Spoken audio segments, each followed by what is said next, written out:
What's going on, everybody? Your boy Yaka Tees. This is your review for Growing Up Hip Hop. This is season 4, episode 6. Really quickly, I do want to say there is a chance I'm going to try to get caught up on Little Women for tomorrow. My intent was to do that today, but like I said, I am back in the shop and I do assist my mother with the buildings that she has. So it it's a project that's going on next door that took up a lot of my time today, and it's going to take up a lot of my time tomorrow. But because tomorrow is trash day and I get up early for a trash day, I'm going to attempt to at least watch the shows and make my notes before these extracurricular activities. So I will try my best. I can't even promise at this point. So there's that. But this is the review. So we pick up where we left off. In the whole studio thing. And you got Deb saying, Diamond, I ain't heard, a song from you in like forever. And obviously that rubbed Diamond the wrong way. What we didn't see, or maybe I missed it, is when she said to Pimpin, I didn't even know you were an artist. Now, this is something that is very vexing to me. You are in Atlanta. He is from them franchise boys. This is an Atlanta artist that crossed over to being a producer, which was a smart thing to do. Where it's just like, look, real talk, when it comes to a lot of stuff, people make money behind the scenes, not in front. You know what I'm saying? Like with most artists, they make that money behind, like people with regular record deals is everybody behind the scenes that's really making the money. Most artists don't make that money unless they're touring, unless they have a good contract to where they have their own royalties, this, that, and the third, if they're writing, producing X, Y, and Z. All that being said, yeah, that threw him for a loop. Just like, oh, word. And I think it was about it's just like, dang, this is being real shady right now. And Deb feels she might have picked the wrong crew. No, you didn't. No, you knew exactly what you was doing. So Brat just up and leaves. So that's where we pretty much ended. Then Killers and Bits Diamond, Pimpin', they all leave too. And at this point, everybody just pretty much leaves. It is at this point that Deb is in her feelings and she goes and she gets into her vehicle. Now, she is sitting there. She is not driving off. This leads me to believe one of a few things. Either A, even though she is an EP, production probably told her, no, you just hold tight here. B, maybe she wanted people to come over and corral her and beg her. Or C, she is sitting there trying to formulate in her mind how she's going to sit here and spin this narrative. Because she successfully is doing it in the confessional. She's not doing it to their faces. It might just be a culmination of all three things. So, Ree goes over to talk to Deb, and she still wants to work with her, which is understandable. Like, hey, this is probably your big break, and you don't want something else messing up your big break. Get it, got it, understand it. A whole lot of ass kissing going on there. She says that she wants to speak with Ayanna because Ayanna is her niece, and it's gonna look hella foul that she working with Deb, knowing that she got beef with the niece. Facts. I mean, this is some straight up street shit, regular shit too, but street shit. So I mean, facts. I get it. And Deb, is appreciative that she wants to do that. She's happy because she is starting to see the growth. I'm like, I don't necessarily know if this is growth. This seems more like, let me protect this bag that I'm trying to sit here and get. But okay. And she wants to get that together. Her thing is, well, we just gotta let this stuff go. And though I am here for it, though I'm here for the kumbaya shit, sometimes that Deb likes to do, I don't like this thing that people do where if they feel that you need to get over some shit and you need to play by their rules, look, baby, this ain't how that shit work. That shit happens in my everyday life. I'm dealing with my dang on relatives, and I make it perfectly clear. I have my boundaries set. I don't fuck with these people. I don't talk to these people. This one person right here is fucking dead to me. It is what it is. There's nothing that you can say that's gonna change my mind. And with everybody, with the exception of the person that's dead to me, it's very little that they're going to say to really make me. The person that's dead to me, you can't say shit to me that's gonna change my mind on nothing. The others may be, but it's for them to talk to me. You as a bystander, you ain't you. It's really nothing you can say to sway me. It's really not. But I'm stubborn as fuck, so it just is what it is. Where did I leave off? Where did I? So Reese says to Dale, it kind of all started when you came for Diamond. And she says, well, I've known Diamond as a member of a group, not as a solo artist. But you want her part of this ensemble, thing or whatever. And she tries to come back in. Yeah. Yeah, okay, whatever. So you got Johnny, Lily, and Kai. They show up late. Deb, even though she hasn't yet got out of the car, she says she feels like Brat tried her. How? How? See, one of the things about Deb is she feels that because of the people that she has attached herself to in terms of what her career is, and it's right along the same lines as Brad, where it's this whole sense of self entitlement. But Deb just feels that she can say something to somebody and you're going to do what it is that I say. Ma'am, no, it does not work like that. It really, again, a lot of people on this cast is way the fuck better than me. Because I will respect you, but what you not gonna do is you not gonna sit here and come at me in such a way that I need to just sit here and swallow shit because you serving it on the platter. You got me all the way fucked up. But again, I'm not on the cast. I'm just commentating. Um, Johnny wants to get back into the studio, so she walks off. About like, where you going with the blood? I fucking holler. I fucking holler. Fucking dope head. I'm sorry, weed heads. My bad, weed heads. Lily convinces Deb because Lily went over there to talk to Deb, convinces her to come back in because every like people want to work. So Deb gets out the vehicle. We break to see Ayanna at her house. Boo comes to see her. We got the COVID talk. The project with Deb comes up. Ayanna's just wondering, like, how is this going to work with everybody, given that there's beef there between people. I got an issue with Ree, and then because I have an issue with Ree, I know my aunt knew about it, so I don't understand how that's going to work. The whole gamut with that. And she's not sure how she's going to fare with people, given the fact that she has an attitude problem. And the one thing I'll say is, when you understand how you are and certain triggers, it shows a sign of growth. Look, damn it, I got an attitude problem. Sometimes I got a fucked up disposition on life, and at times I got a damn chip on my shoulder. Most days, and I really do mean most days, it is sunshine, rainbows, unicorn, pixie dust, chocolate growing on trees. You know what I'm saying? Like that's the space I like to be in. You come in, you disrupt that type of energy that I got going on. Well, then you gonna get the side of me that I don't really like to have come out.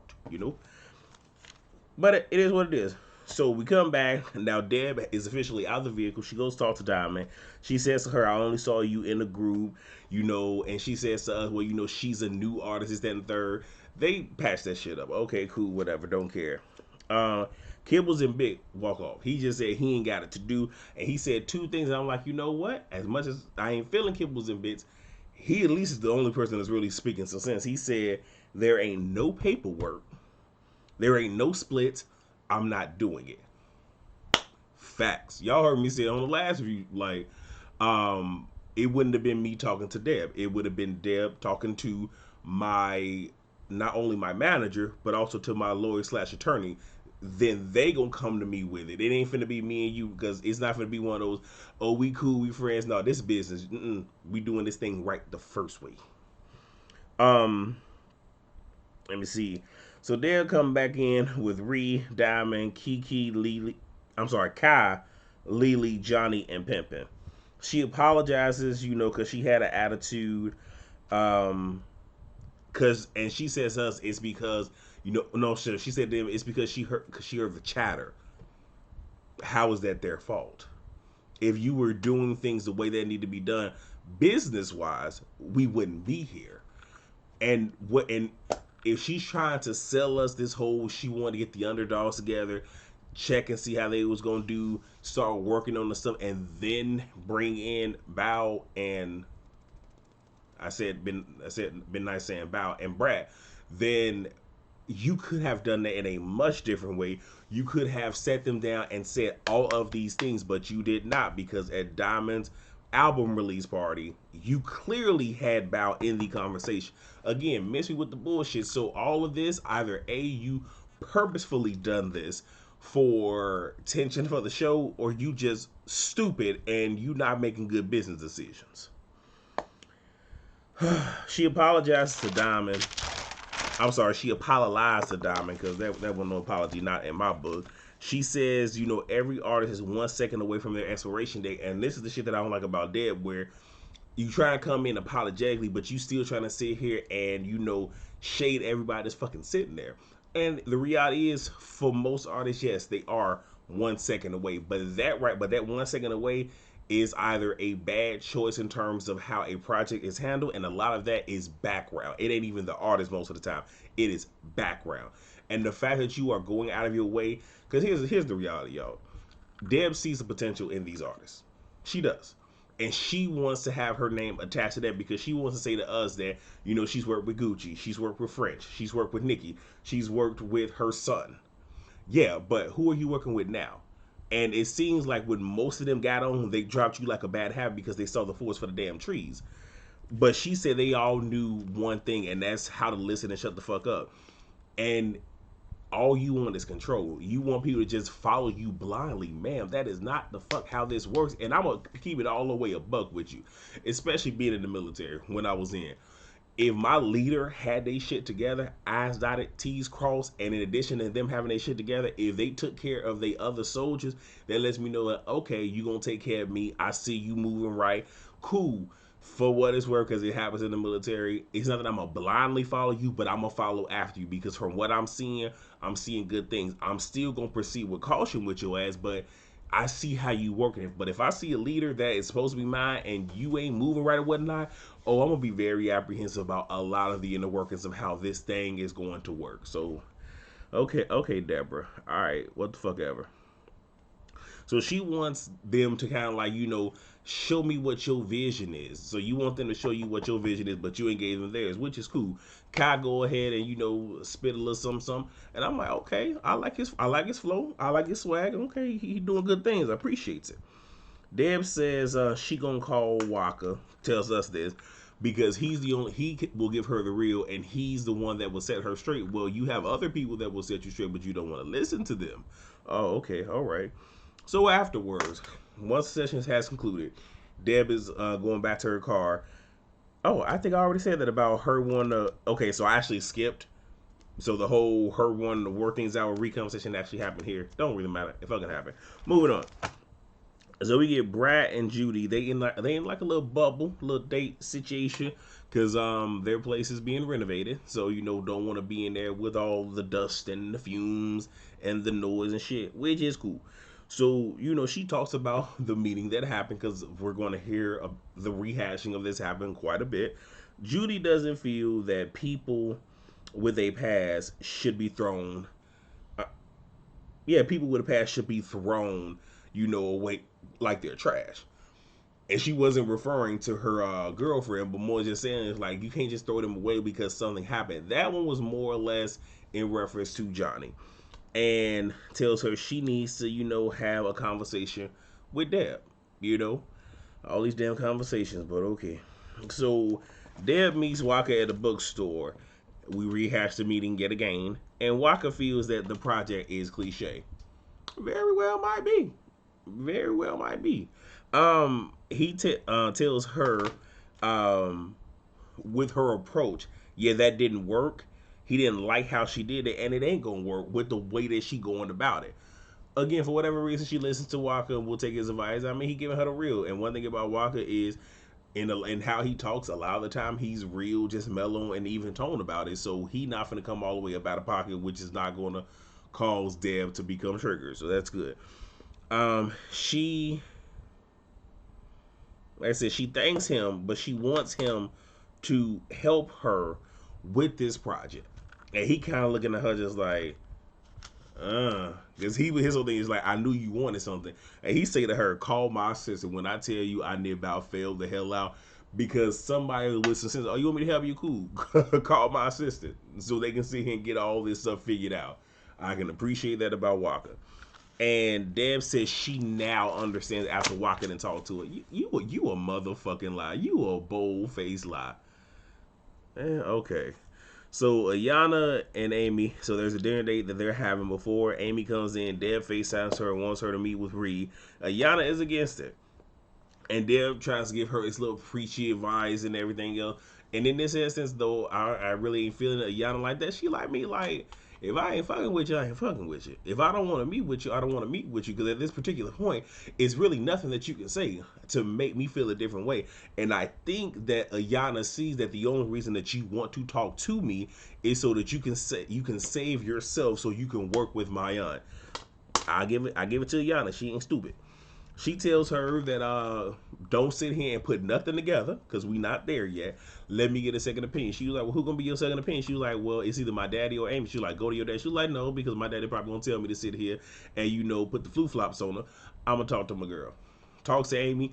Amy is trying to play devil advocate. She tells her, well, playing devil advocate won't get you the hoo hoo. So yeah, that's pretty much squash right there. But one thing that Amy did say is, given this COVID thing, it really made her appreciate their relationship. And sometimes when you feel like you on the brink of losing somebody, it does put things into perspective most of the time. So at some point, she wants to marry her because she values her. Good shit. So now we get Deb meeting with pretty much everybody that's left on the record. Now she says to us that she is meeting with Waka because she wants him to not only listen to the music, but feels that pretty much his criticism will be taken differently than hers. One, because the attitude is going to be different, and the second thing is Deb is not an artist, and Deb is not like some artists or some producers where they have that ear. You have some producers that they can't rap, they can't sing, but they have that musical ear.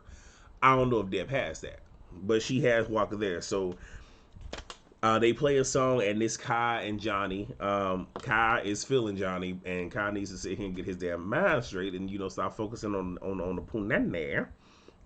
But they play the track, and for me, it was good. I was feeling it. I was feeling everything. Waka says that he feels like the song is cliche, and even gives him advice on how it should probably be restructured.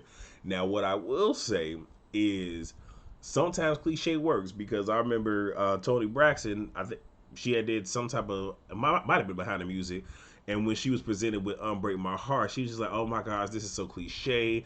It's so Disney, blah blah blah blah." But because of how her record contract was, she was gonna sing the song regardless, and the song that she almost passed up became a number one.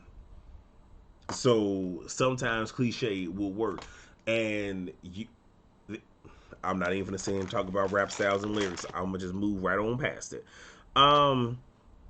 So we get Deb, Brad, and Judy and Jeff. Jeff, I believe, is Brad's cousin or whatever. But Judy wanted to come to this meeting between Brad and Deb so she can help mediate and keep Brad calm. Deb feels that Brad had to come in, with backup and whatnot. And I'm kind of looking like, have you not seen Brad? Have y'all not had knockout blowouts? Brad don't need no help in terms of dealing with you. So Deb says, she was in her feelings, but she never once tell us what she was in her feelings about. That makes me wonder. And she's not used, and she says to us that she's not used to Brad shutting her down, which is one of those where I feel her on that, and part of me feels like at this point she wants Brad on the project, one, because it will help solidify the project, but also because she's not good with rejection, obviously, which is something that Deb needs to reconcile with herself. And Deb wants people to be comfortable, and Brad is just like, she doesn't want to work with people that she don't believe in, that she hasn't found, that she hasn't signed, mostly due to the fact that she does not know what many of them can bring. Because for what it's worth, granted, I'm not abreast of most modern music, but I guess for her, she hasn't heard music from some of these other people. And Deb doesn't want her to work based off emotion, but she wants her to work off of talent. Pretty much the whole thing of, put your BS to the side, just do the project. Now, had Deb did what she told us she was trying to do, which she wasn't trying to do, but had she gotten them in there, had them go in, work on some stuff, and how she called in her son Waka, had she had something ready and then called in Kibbles and Bits and called in the Brad, maybe, just maybe, things would have worked out differently. But Deb is obviously lying. And it's nothing that again, I'm one of those where once I have my mind made up, it's really nothing you can really say that's going to make me change my mind. So Brad is trying to explain to her more or less why she don't want to work with Johnny. And she's trying to explain that Deb is cutting her off. And this is obviously a trigger for Brad. And Brad feels like she should not do business with Deb anymore. She feels like for the sake of their friendship, they probably should just like not even do business anymore and just keep, being friends and keep the friendship alive. And Brad doesn't want to work with people she believes in, but more or less it's the whole setting of boundaries where I've already been in jail, done that. I already shot somebody, done that. I don't want to be in a space, in an environment, or in anything to where I have to sit here and work with somebody who already, for whatever reasons, conjure up emotions and feelings and whatnot in me that is going to make me want to sit here and reach out and touch them, which is understandable. Plus, even if they don't do a track together, like they do it together, but they're not in the same room, if it does blow up and things do go right and they're on the same track, that means now they got to sit here and practice it together, work on it together, perform it together, be touring shows and all this other stuff. Brad ain't here for none of that because she don't want to work with Johnny in any capacity. And at this point, Deb just has to figure out like, okay, either A, if you want Brad on there, then you got to drop Johnny and possibly some other people, or you just leave Brad where she at and have the project. It is what it is. That is my review. That is all that I have to give you. I hope you guys enjoyed it. And yeah, please rate, comment, subscribe, and share. And I will see you all tomorrow, hopefully, for all 3 episodes of Little Women. Again, I am going to do my best to get it to you. No promises. But that's all I got, y'all. Love you. Peace.